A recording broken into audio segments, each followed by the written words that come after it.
오늘 함께 나눌 하나님 말씀은 요한복음 3장 22절에서 30절 말씀입니다. 이 시간 함께 나눌 하나님 말씀은 요한복음 3장 22절에서 30절 말씀입니다. 이 시간 한 절씩 교독하시고 마지막 30절은 합독하시겠습니다. 그 후에 예수께서 제자들과 유대 땅으로 가서 거기 함께 유하시며 세례를 베푸시더라.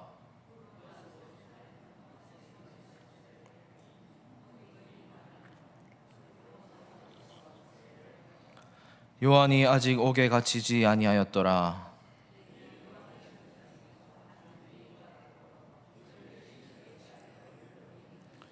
그들이 요한에게 가서 이르되 랍비여, 선생님과 함께 요단강 저편에 있던 이 곧 선생님이 증언하시던 이가 세례를 베풀매 사람이 다 그에게로 가더이다.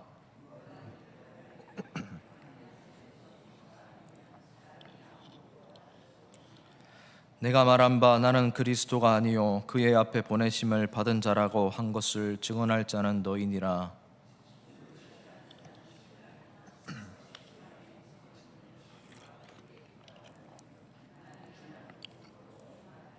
다 함께 읽겠습니다. 그는 흥하여야 하겠고 나는 쇠하여야 하리라 하니라.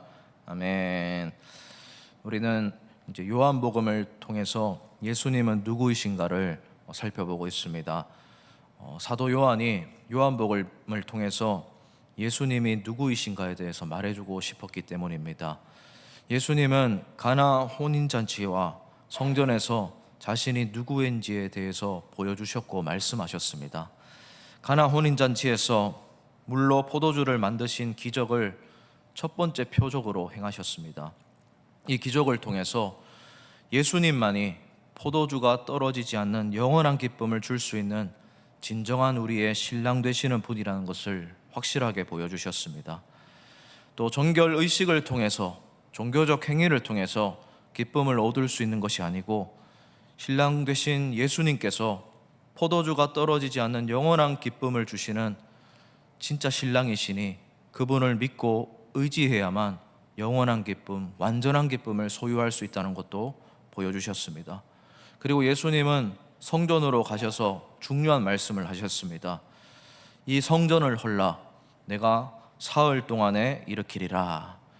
이제는 제사가 아니라 예수님의 죽음과 부활을 통해서 우리의 죄가 용서받는 시대가 되었다는 것을 가르쳐주는 아주 중요한 말씀이셨습니다.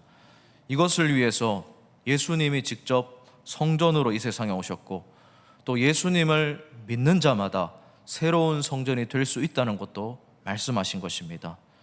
그리고 니고데모가 예수님께 밤중에 찾아왔습니다. 니고데모는 바리새인이었지만 메시아를 제대로 알지 못했습니다. 그런 그에게 예수님이 중요한 말씀을 하셨습니다.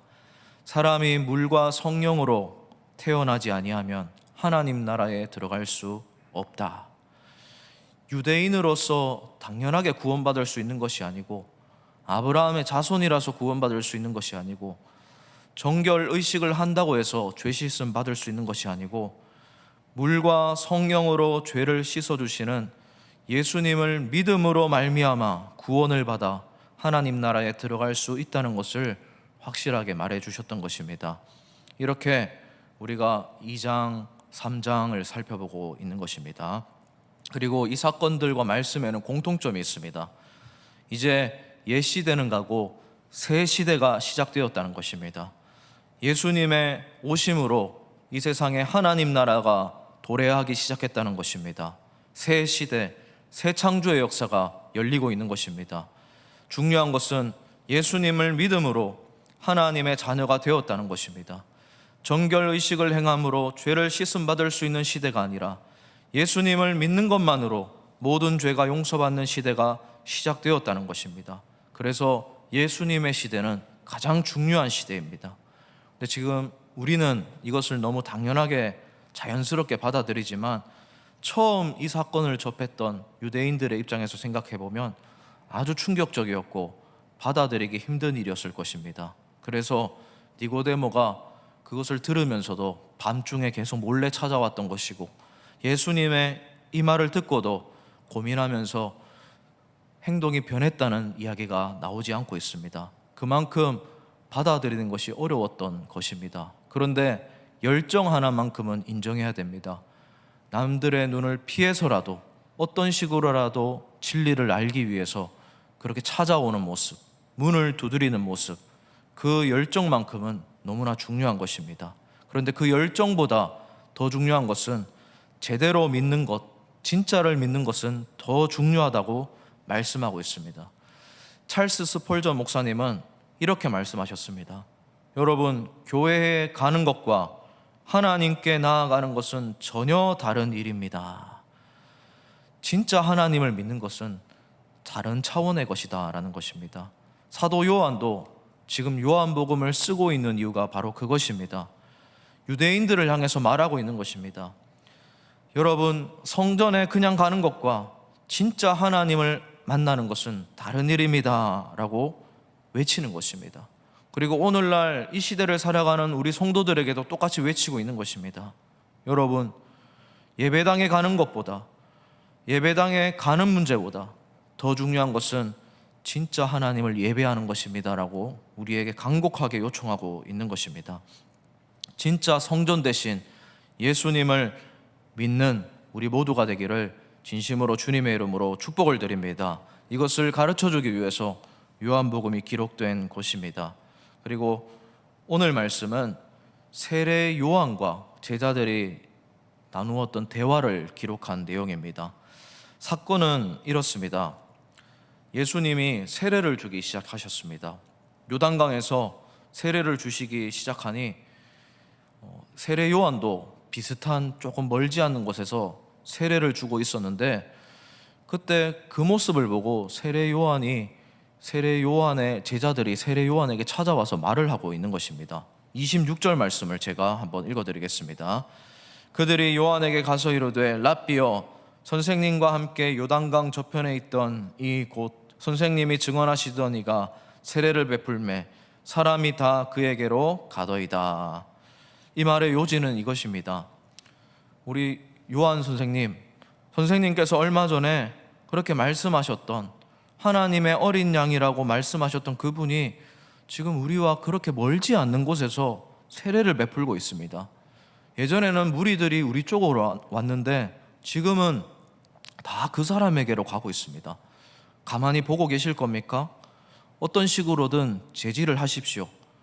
조금 더 멀리 가서 하라고 하십시오. 가만히 계시면 안 됩니다. 이런 뉘앙스로 말을 하고 있는 것입니다. 세례 요한의 제자들은 불안했습니다. 많은 사람들이 예수님에게로 가니까 시기하기 시작하는 것입니다. 자기 스승님의 경쟁자로 예수님을 보는 것입니다. 그리고 세례의 원조는 세례 요한인데 예수님이 따라하고 있다고 생각한 것입니다. 여러분, 예나 지금이나 원조 논쟁은 끝이 없는 것 같습니다. 식당마다 다 자기가 원조라고 합니다. 원조, 세례자는 제자들도 자기라고 생각하고 있는 것입니다. 우리가 먼저 세례를 주기 시작했는데, 우리가 세례의 원조인데 예수님에게 지금 밥그릇이 빼앗기고 있는 그들의 심정이 어느 정도 이해는 갑니다.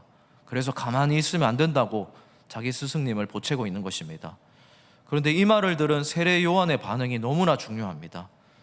세례 요한이 답변을 하는데 중간의 것은 차차 하기로 하고 마지막 30절 반응이 너무나 은혜스럽고 우리가 지켜야 될 태도입니다. 30절 말씀에 세례 요한은 이렇게 반응을 합니다. 그는 흥하여야 하겠고 나는 쇠하여야 하리라 하니라. 전혀 다른 의도로 이야기를 하는 것입니다. 제자들의 시각과 완전히 다릅니다. 지금 이 대답을 보면 제자들은 완전히 헛다리를 짚고 있는 것입니다. 무슨 의미로 세례를 주는지도 몰랐고 세례를 주고 있었던 것입니다. 누구를 위해서 세례를 주는지 모른 채 세례의 행위만 하고 있는 것입니다. 사람들이 많이 와서 세례를 받으니까 거기에 들떠서 세례의 이유, 세례의 목적, 세례의 대상이 누구인지 모르고 그냥 행위만 반복하고 있었다는 것이 드러났습니다. 그러나 세례 요한은 알았습니다. 세례를 주는 이유, 세례를 주는 목적을 분명히 알았습니다. 그의 목적과 이유는 그는 흥하여야 하리라 였습니다. 세례 요한의 목표는 예수님이 흥하는 것이었습니다. 목표가 분명했습니다. 예수님이 흥하고 나는 쇠하는 것, 이것이 세례 요한이 지금 신앙생활을 하는 목적이었다는 것이 드러났습니다. 이것을 헬라어 원어로 직역을 하면 이런 의미입니다. 그분은 커져야 하고 나는 작아져야 한다, 이런 뜻입니다. 커져야 하는 분은 예수님이고 나는 작아져야 된다라는 것입니다. 예수님이 커져야 된다는 말은 예수님의 이름이 높아져야 되고 예수님이 소문이 더 나야 되고 더 많은 사람들이 예수님에게 가서 세례를 받는 일들이 앞으로 계속 일어나야 된다는 뜻이 있습니다. 이것은 신앙의 고백입니다. 그리고 우리나라 말 번역에는 빠졌는데 여기에는 반드시라는 원어가 들어 있습니다. 그러니까 반드시 그는 더 커져야 된다라고 말씀하고 있는 것입니다. 나는 반드시 작아져야 된다고 다짐을 하는 것입니다. 반드시 커져야 되는 분은 예수님이고 나는 반대로 반드시 작아져야 된다라고 진심을 다해서 말하고 있습니다. 예수님이 커져야 하는 이유는 있습니다. 우리가 읽지는 않았지만 31절부터 쭉 나오는데 그는 위로부터 태어나셔서 우리를 거듭나게 하시는 분이시기 때문입니다. 그리고 만물을 다스리는 분이시기 때문입니다. 그리고 하나님이 보내신 분이시고 하나님의 말씀을 전하시는 분이시기 때문입니다. 그리고 그를 믿는 자마다 영생이 있고 예수님을 믿는 자에게 영생을 얻게 해주시는 유일한 길이요 진리요 생명이신 분이시기 때문입니다. 그래서 예수님이 커질수록 영생을 얻은 자들이 많아지게 되어 있습니다. 예수님이 더 소문이 날수록 더 커져갈수록 더 많은 사람들이 예수님을 만나게 될 것이고 더 많은 사람들이 영생을 소유하게 되기 때문입니다. 그리고 동시에 내가 작아져야 가능한 일입니다. 세례 요한은 말하는 것입니다. 나는 쇠하여야 하리라. 예수님은 커져가야 되고 나는 반드시 작아져야 된다라고 고백하고 있는 것입니다. 여러분, 이 말을 오해하시면 안 됩니다. 예수님이 높아지기 위해서, 커지기 위해서 세례 요한 자신이 망해야 된다, 그런 뜻이 아닙니다. 예수님이 높아지고 흥하는 것이 너무나 소중한 것이기에 나는 약해져도 괜찮다는 뜻입니다. 내가 반드시 작아져야 된다는 말은 예수님이 커져가는 일이라면 나의 흥함과 쇠함은 그렇게 중요한 일이 아니다라고 고백하고 있는 것입니다. 그래서 우리는 세례 요한을 통해서 우리의 신앙생활을 점검해 볼 필요가 있습니다. 사랑하는 성도님 여러분, 우리는 예수님이 커져가기를 바라면서 살아가고 있습니까? 나는 작아져 가고 있습니까? 내 삶에 예수님이 계속 드러나고 있고 커져가고 있고 내 말과 행동에서 예수님이 점점 증폭되고 있습니까? 내가 예수님을 더 크게 보여주고 있습니까? 한번 돌아보시길 바랍니다. 그리고 우리는 세례 요한의 사역들을 한번 돌아볼 필요가 있습니다. 1장에서, 요한복음 1장에서 보면 세례 요한의 사역의 초기의 모습이 나타나 있습니다. 원래 세례 요한은 예수님이 나타나기 전까지는 아주 영향력 있는 사람이었습니다. 정말 유명한 사람이었습니다. 많은 사람들이 세례 요한에게 몰려들었습니다. 어느 정도로 유명했으면 예루살렘에서 종교 지도자들이 조사팀을 보내서 세례 요한을 조사하게까지 만들었습니다. 그리고 사회적으로 힘이 있던 사람들까지 세례 요한에게 와서 세례를 받으려고 했습니다. 세리도, 군인도, 정치인들도 다 죄를 회개하고 세례 요한에게 안수를 받고 세례를 받았습니다. 심지어 바리새인들까지 일부도 세례 요한에게 세례를 받을 정도로 영향력 있는 인물이 바로 세례 요한이었습니다. 그 요한이 예수님이 나타나신 뒤에는 점점 사람들이 빠져가기 시작한 겁니다. 세례 희망자들이 점점 줄어들어가고 예수님에게 많이 가고 있는 것입니다. 세례 요한은 이런 상황에서도 초심이 변하지 않았습니다. 1장에 있었던 그 예수님을 향한 세례 요한의 마음과 지금 3장에서의 세례 요한의 마음, 예수님이 흥하셔야 되고 나는 작아져야 된다라는 이 신앙의 첫사랑, 신앙의 초심이 변하지 않았던 것입니다. 처음에도 예수님을 하나님의 어린 양으로 고백했는데 지금도 예수님을 하나님의 어린 양, 영생을 주는 자로 보면서 예수님이 흥하기를 여전히 소망하고 있다라는 것입니다. 사랑하는 성도님 여러분, 세례 요한이 어떻게 초심이 변하지 않을 수 있었겠습니까? 어떻게 첫사랑을 잃지 않을 수 있었겠습니까? 우리가 인간적으로는 아무리 사랑이 커도 사랑이 식어져 가게 되어 있습니다. 아무리 초심이 열정이 뜨거워도 시간이 지나면 변하거나 약해지게 되어 있습니다. 그것이 우리 인생입니다. 그런데 세례 요한을 보면 초지일관 그 신앙의 중심에 예수님을 향한 열정과 사랑이 변함이 없습니다. 어떻게 하면 변하지 않을 수 있을까요? 오늘 말씀을 통해서 우리가 그 해답을 찾아봐야 됩니다. 27절 말씀을 이 시간 우리 다 함께 한번 읽어보도록 하겠습니다.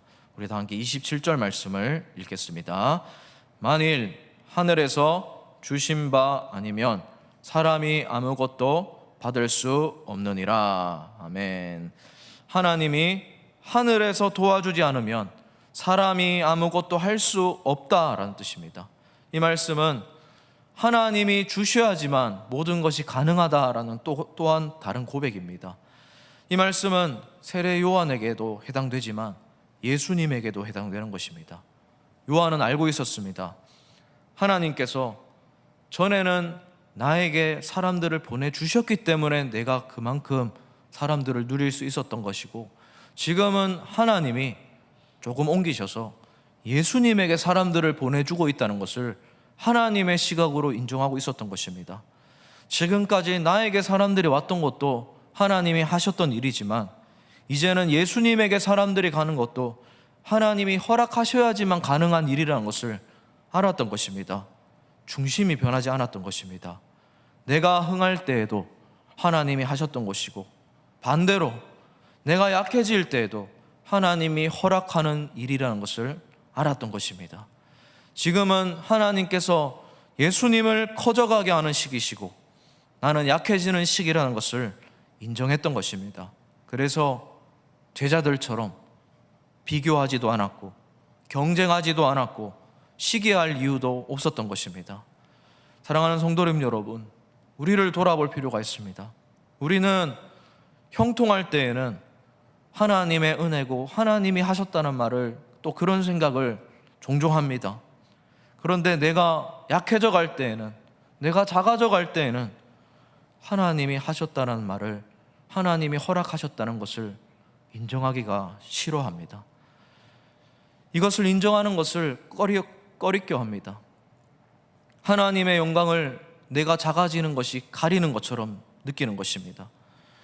나의 잘못을 합리화하면서 그것이 들킬까봐 쉽게 그것을 인정하려고 하지 않습니다. 그러나 세례 요한은 다릅니다. 하늘에서 주신 바가 아니라면 사람이 아무것도 받을 수 없다라고 말씀하고 있는 것입니다. 하나님이 주셔야 되고 하나님이 걷어가실 때도 있다는 겁니다. 쇠할 때에는 하나님이 걷어가시는 과정이란 것입니다. 세례 요한은 아는 것입니다. 지금 하나님이 그렇게 하셨으니 예수님은 흥하고 있고 나는 작아져 가는 것이 당연하다라고 인정하고 있는 것입니다. 자기 합리화하는 말로 들리는 것이 아닙니다. 우리는 알고 있습니다. 성공과 실패에 연연하지 않고 오직 예수님이 흥하게 하기 위해서 자기의 사명을 끝까지 다한 사람이 바로 세례 요한이라는 것을 우리는 알고 있습니다. 사랑하는 성도님 여러분, 흥할 때에는 교만하지 않는 것처럼 쇠할 때에는 낙심하지 않는 것도 중요한 신앙의 모습입니다.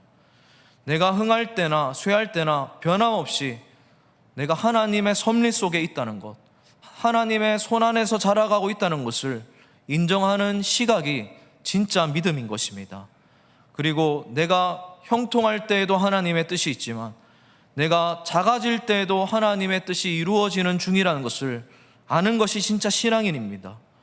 세례 요한의 쇠함도 하나님의 뜻 안에 있다는 것을 알았기 때문에 고백하고 있는 것입니다. 풍부함도 하나님이 주실 때 누릴 수 있지만 때로는 비천함도 연약함도 하나님이 허락하는 과정이라는 것을 인정할 필요가 있는 것입니다. 사랑하는 성도님 여러분, 우리가 살아가다 보면 실패할 때가 있지 않습니까? 자꾸 내가 작아지는 것처럼 느껴질 때가 있지 않습니까? 우리는 인정하지 않으려고 합니다. 반대로 성공하고 부자가 되면 드러내고 싶어하고 간증하고 싶어합니다. 반대이면 내가 자꾸 작아지면 떳떳하지 못하게 됩니다. 그래서 더 잘 되는 것에 집중하게 되고 집착하게 되고 내가 더 높아지려는 것에 가치관을 두게 됩니다. 이 시대가 그런 시대입니다. 그래서 열심히 형통을 위해서 살아갑니다. 그러다가 그 열정, 나의 성공을 위한 사랑이 초심을 잃어버리게 됩니다. 땅에서 일어나는 내 열정과 마음은 식어지게 된다는 것입니다. 예수님이 커져야 되는데 내가 자꾸 커지려고 하는 것입니다. 그리고 예수님이 커지기 위해서는 내가 커져야지만 예수님이 커질 수 있다고 착각까지 합니다. 내가 커져야지 교회가 커진다고 생각하는 것입니다. 내가 인정받아야지, 내가 잘 돼야지 하나님의 영광이 더 부피가 늘어난다고 생각하는 것입니다. 그래서 지금 한국 교회가 세상 사람들에게 인정을 받지 못하는 것입니다. 우리 그리스도인들이 세상에서 손가락질 받는 이유가 여기에 원인이 있습니다. 우리의 초심이 변하는 이유가 여기에 있습니다. 신앙생활을 하다가 낙심하는 이유가 여기에 있습니다. 내가 커지는 것이 예수님이 커지는 길이라는 것을 착각하고 살아가기 때문입니다. 그리고 예수님이 흥왕하기 위해서는 나도 흥왕해야 된다라고 생각하기 때문에 그렇습니다. 그런데 여러분, 이것은 철저하게 세상적인 논리입니다. 명분은 예수님이지만 방식은 세상의 방식입니다. 물질주의적인 방식입니다. 인본주의적인 나만의 방식입니다. 분명히 그렇게 살면서 예수님이 흥하게 하겠다고 시작했는데 나중에는 예수님이 뒷전에 있는 것입니다.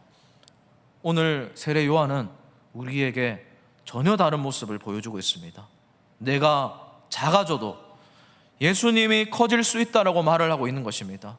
나는 쇠하여도 예수님은 흥하는 시대가 있다라고 말하는 것입니다. 내가 쇠할 때 오히려 역설적으로 예수님이 흥한다라고 말씀하고 있는 것입니다. 그리고 나는 쇠하고 예수님은 흥했는데 결국 그것이 내가 존귀하게 되는 것임을 성경이 선포하고 있는 것입니다. 그래서 세례 요한이 예수님은 흥하고 나는 쇠하여졌습니다 라고 말을 하면서 세상적으로 볼 때 비참하게 순교당한 것입니다. 비참하게 순교당했지만 예수님은 세례 요한을 어떻게 보셨을까요? 하나님은 이런 세례 요한의 인생을 어떻게 평가하셨을까요? 예수님은 세례 요한을 향해서 나중에 이렇게 말씀하셨습니다. 여자가 낳은 자 중에 요한보다 큰 자가 없다라고 말씀하셨습니다.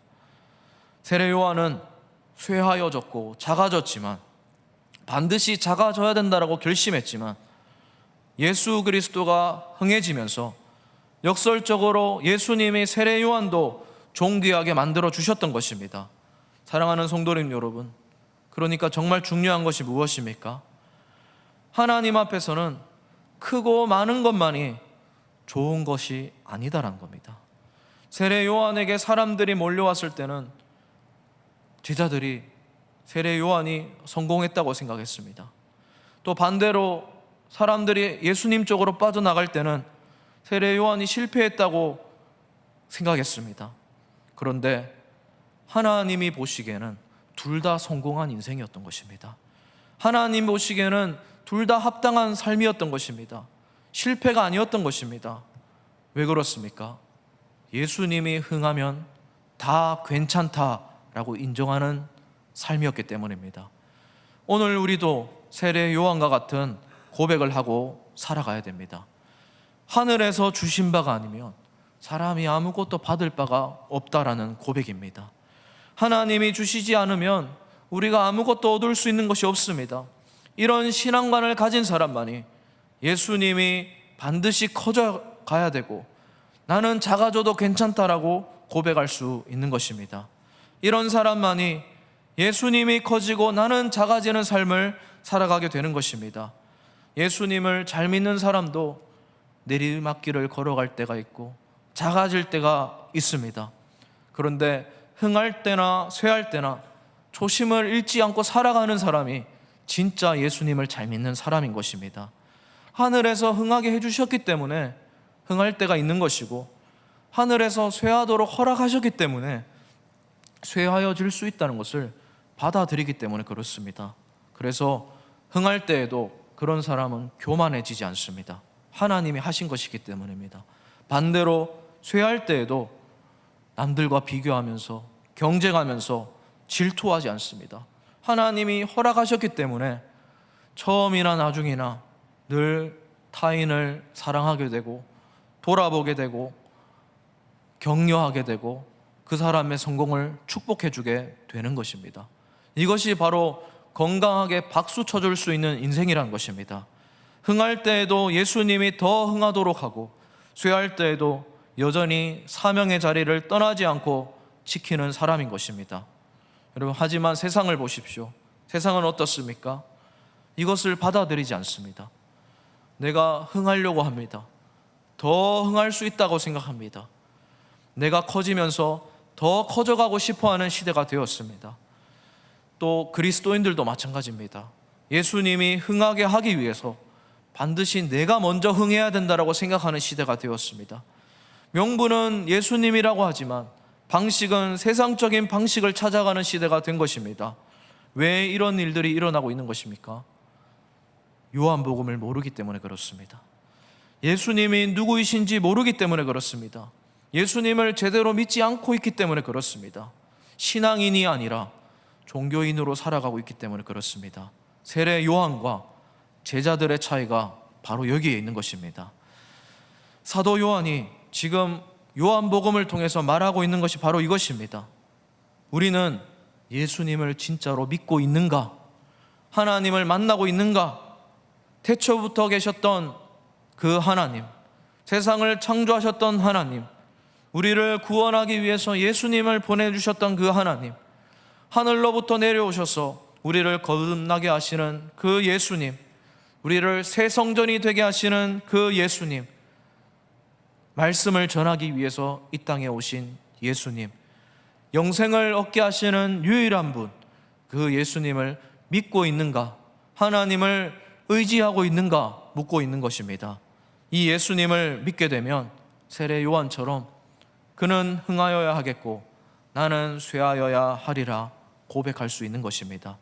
하늘에서 주신 바가 아니면 사람이 아무것도 받을 것이 없도다 고백하면서 살아갈 수 있는 것입니다. 예수님만이 흥하게 하기 위해서 주어진 상황에서 최선을 다하면서 예수님을 통해 얻는 영생과 구원의 기쁨과 자유를 만끽하면서 살아갈 수 있는 것입니다. 사랑하는 성도님 여러분, 그런 의미에서 우리 교회의 모든 행사를 면밀하게 살피면서 대할 필요가 있습니다. 우리가 지금 이 시간에 예배를 드리는 이유가 무엇입니까? 우리가 매일 기도를 하는 이유가 무엇입니까? 내가 11조를 하고 헌금 생활을 하는 이유가 무엇입니까? 우리 자녀들에게 복음을 전하고 우리 자녀들을 위해서 전폭적으로 지원을 하는 이유가 무엇입니까? 흥하게 하기 위해서가 아니라는 것을 기억해야 됩니다. 쇠하기 때문에, 쇠하기가 싫어서 그렇게 하는 것이 아니라는 것입니다. 우리가 흥하더라도 교만하지 않기 위해서, 쇠하더라도 낙심하지 않기 위해서 하나님을 꾸준하게 변치 않고 믿고 있는 것입니다. 만일 하늘에서 주지 않으시면, 하늘에서 주신 바가 아니면 사람이 아무것도 받을 것이 없다는 것을 알기 때문에 오늘도 하나님의 은혜만 구하기 위해서 예배를 드리고 있고 기도를 하고 있고 하나님을 부여잡으면서 내 시간과 삶을 하나님께 바치고 있는 것입니다. 사랑하는 성도님 여러분, 오늘이 우리가 하나님을 새롭게 바라보는 그런 시간이 되었으면 좋겠습니다. 예수님을 진짜로 믿게 되는 계기가 되었으면 좋겠습니다. 세례 요한의 고백이 나의 고백이 되었으면 좋겠습니다.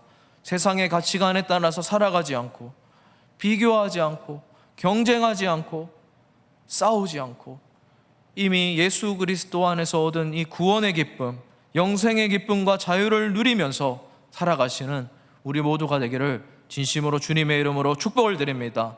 예수님만 믿는 진짜 믿음의 복, 진짜 형통함을 누리시는 우리 모두가 될 수 있기를 마지막으로 주님의 이름으로 진심으로 축복을 드립니다. 이 시간 우리 자리에서